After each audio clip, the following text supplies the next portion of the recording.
Just major highlights on effective hearing. One, we mentioned that merely registering sounds is called hearing. It's not listening. It is part of listening. Secondly, listening involves a number of things. One, registering sounds.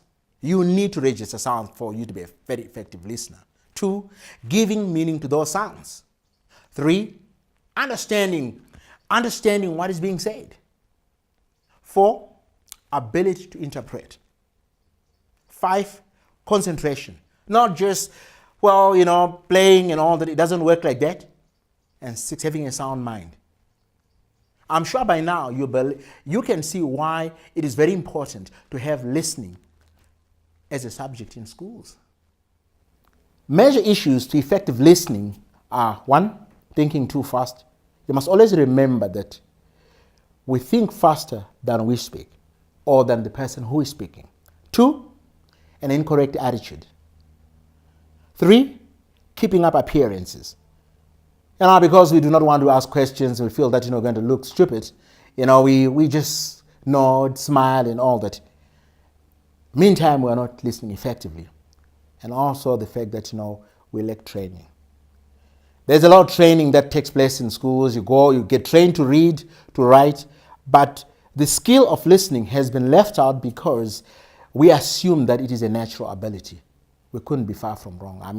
I believe that, we've actually missed the mark because that skill is very, very important.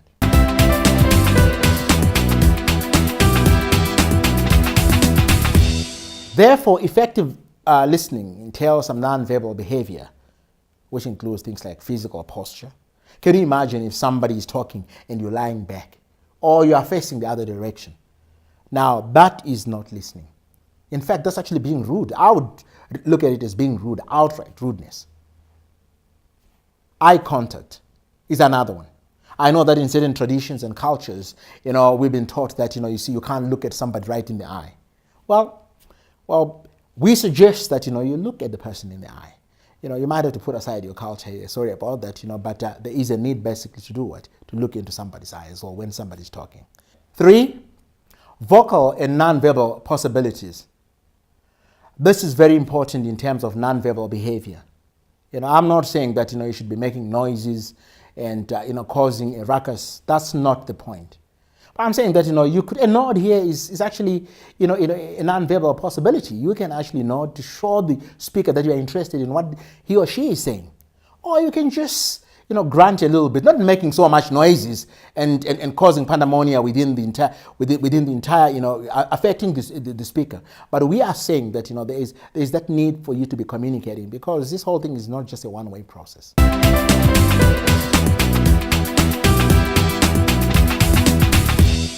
The second part of effective listening is listening actively. Number one, the listener repeats what has been said. That's how I would know that you are listening to me. You are not going to stand up and just repeat what I'm saying when I'm talking. No, that's not what I'm talking about. You wait for me to finish talking, and politely you can say, "Excuse me, sir," or "Excuse me, ma'am. If I heard you right, you were saying A, B, C, D. If what you have said, if what you have repeated is correct, as a speaker, I would know that you were effective, you were listening effectively. Two, ability to paraphrase and summarize the message. I'm not saying that you must be in a position to say everything that I have said, but as a listener, as an effective listener, you are able to summarize.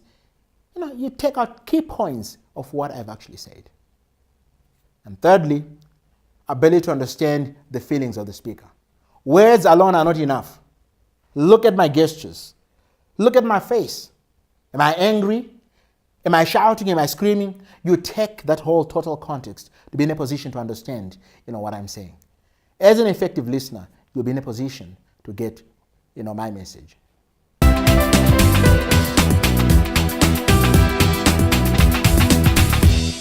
The practical part to listening requires that one, you make sure that you can hear what the speaker is saying. There's no point in listening or trying to listen when you can't even hear what the speaker is saying. What do I mean by that?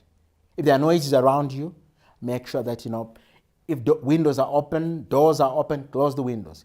If that doesn't solve the solution, maybe you need to move a little bit closer to the speaker. If that doesn't solve the problem as well, maybe you might need to stop the speaker from speaking until whatever is causing the problem is rectified. Secondly, you must be motivated. Please, there are people, when somebody's talking, they are yawning, they don't show any interest in basically what they're doing is that, they are demotivating even the speaker. There is a need for you to be motivated. You can also show interest by engaging, the speaker eye to eye. And then fourth, you show interest by making sure that, maintain eye contact with the speaker. Fifth, place yourself in the thoughts of the feeling of the speaker. Otherwise, you're going to miss what the speaker is saying, because you only be listening to what you want to hear, not what is being said by the speaker. This is a major problem amongst a lot of people, whether it's in the home, husband and wife, whether it's in the workplace, whether it's at a church, wherever it is, there's a need to make sure that, you hear what the speaker is saying, not what you want to hear. 6, ask questions. Do not just be there for appearances only. Maintain appearances, smiling. Fake smiles, fake laughs, and all those kind of. Meantime, you do not understand a single word of what the speaker is saying. A lot of speakers use technical jargon. If you don't understand it, you are not stupid. Just to stop the speaker and ask the speaker to actually explain. Ask questions. That shows or that tells the speaker that you are interested in what he or she is saying. 7, do not interrupt.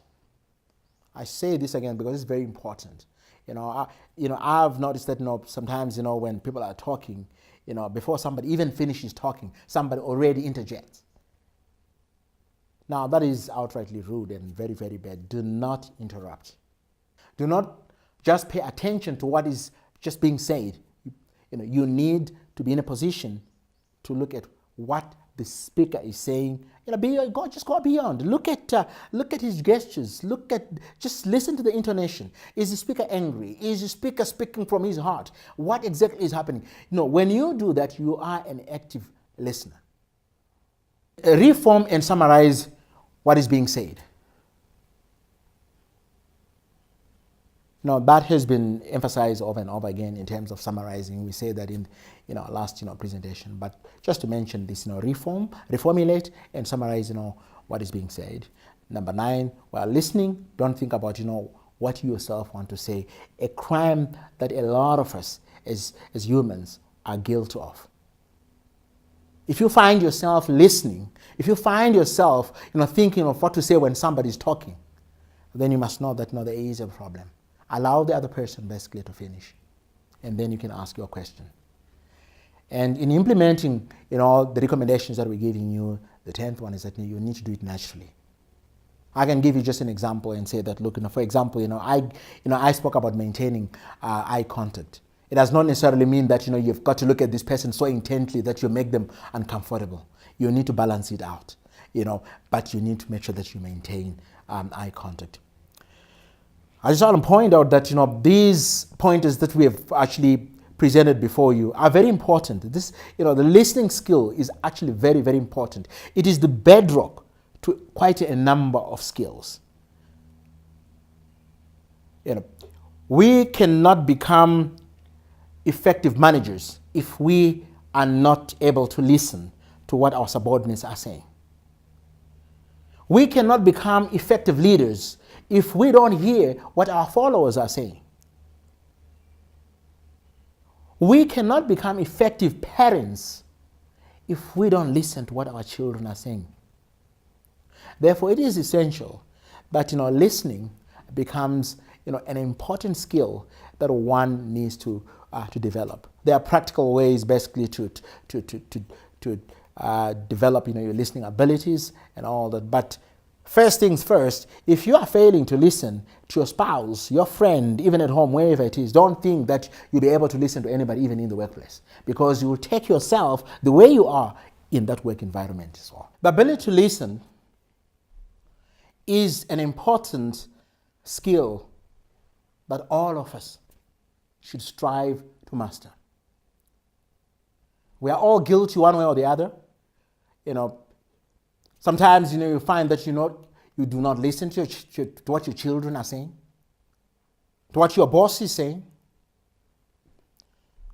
to what your parents are saying. Therefore, there is the need to make sure that this skill is continuously practiced and mastered. I'm not saying that you'll ever arrive, because sometimes you do not want to listen. But there is that need, to keep learning, to keep striving towards wanting to improve your listening. You can test yourself at home. That's a very safe environment. If you've got children, just find out whether you're listening to your children. If you are married couples, if you are married, find out whether you listen to each other. You are not finishing each other's sentences. In the workplace, find out whether you're listening to your subordinates. I hope the pointers that I've presented to you, are of great help to you as you thrive to master the skill of effective listening. Does it mean that I'm an effective listener myself? No ways, but I'm thriving towards effective listening. I am not saying that the pointers that I've given you are exhaustive. There are so many that I've actually left out. But this is a good starting point for someone to, just basically to start practicing effective listening. I do hope that you'll be able to implement this in your homes, at work, with your children, and any other social group that you are involved with. Thank you very much.